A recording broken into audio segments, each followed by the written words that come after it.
you are a wrestling fan, you're in the right place. My name is High Crowl, and this is Wrestle Ramble, the show where we discuss anything and everything with wrestling every week from Wednesday and Sunday.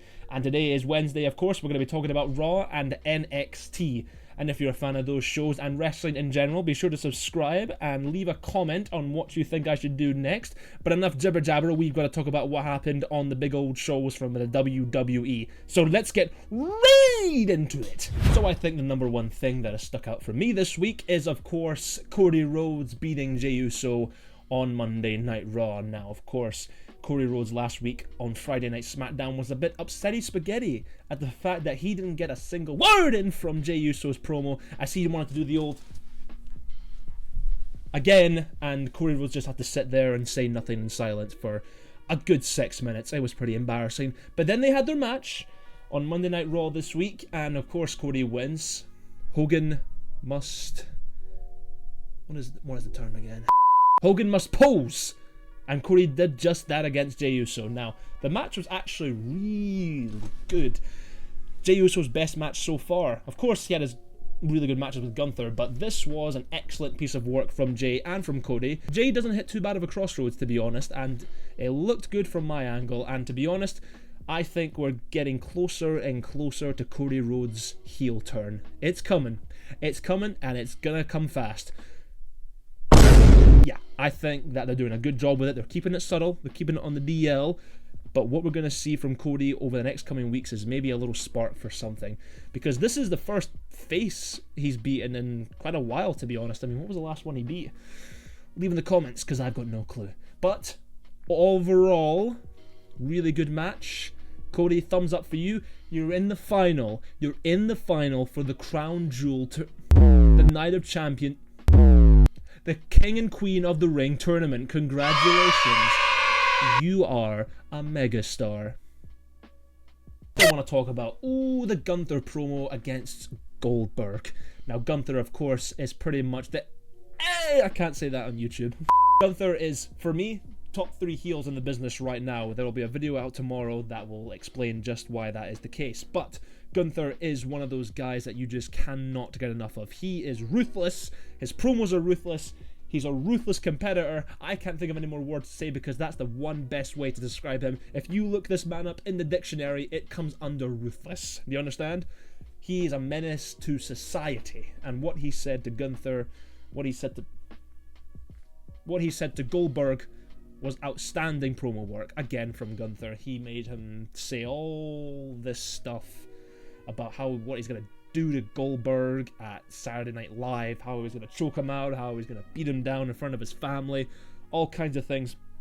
When Gunther says this sort of stuff, it feels like, this burning anger inside of the guy. It's absolutely fantastic the way that Gunther goes about this kind of work, and to be honest, I wouldn't have it any other way. Gunther, thumbs up for you. You're a great guy. You're a great guy. I really like you. I will move on to NXT, and there were 2 sort of events that happened there. I didn't care about anything else. These were the 2 most important bits.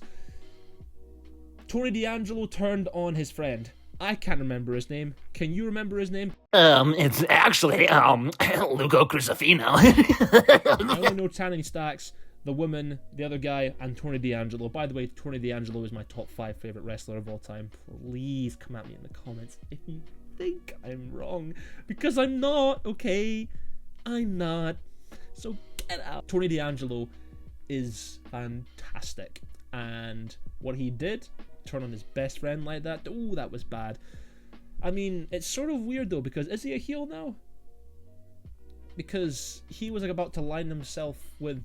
Well, he was aligned with Channing Stacks, and then it's all sort of gone up a day.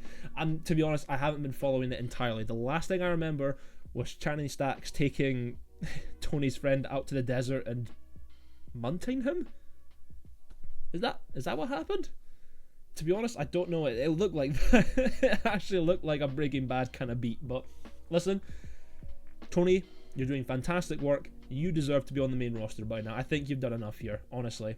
Your gimmick is over. Your style of wrestling's over. Just get on up there to the main roster, because you've done enough here, man. Trust me.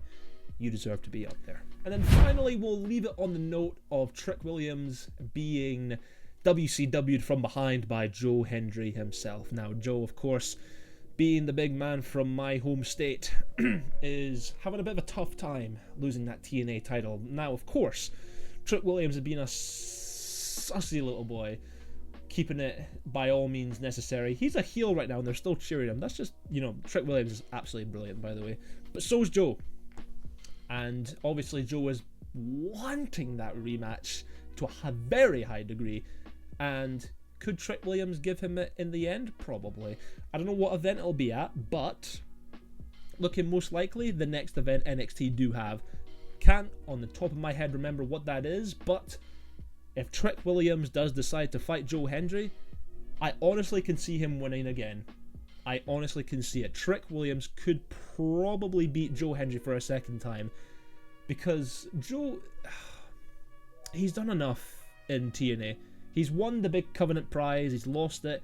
You deserve to be on WWE by now, Joe. Like, this is enough. You've done enough. You deserve to be up there with the guys on the main roster, because you can hang with them. You can hang with every single one of them. There's no need for you to be on the TNA roster anymore, on the NXT roster anymore. Just get on up there. Hang with the big boys, because you deserve it. You've done enough.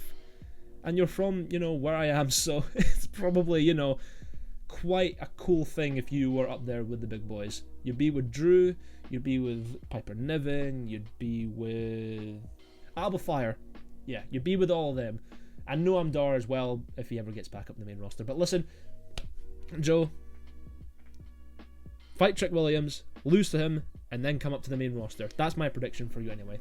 Anyways, this has been High Crowl. Thank you for watching Wrestle Ramble once again. Be sure to subscribe and comment down below, what did you think of today's episode? Would you change any of my opinions that I like to note down in my little journal? Let me know, because a lot of people like to complain.